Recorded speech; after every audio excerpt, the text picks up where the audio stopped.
ucapan dan rasa terima kasih. Peringatan hari ulang tahun ke-67 Kodam 14 Hasanuddin digelar di Makassar, Sulawesi Selatan. Peringatan hari jadi ini dihadiri sejumlah Forkopimda termasuk Kapolda Sulsel, Irjen Andi Rian, Bupati Goa, Adnan Purhita, dan Ketua DPRD Sulsel, Andi Ina Kartika. Di hari jadinya itu, Pangdam 14 Hasanuddin, Majen TNI Bobi Rinal Makmun memberikan ucapan syukur dan berterima kasih kepada seluruh anggota TNI yang sudah berjuang untuk menjaga keamanan dan kedaulatan NKRI.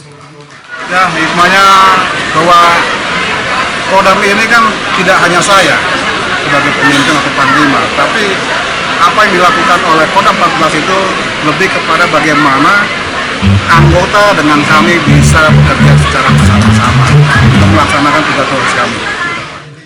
Di momentum hari ulang tahun ini, Pangdam 14 Hasanuddin bersama Kapolda Sulsel, Irjen Andi Rian, menyerahkan piagam penghargaan ke-7 anggota TNI berprestasi.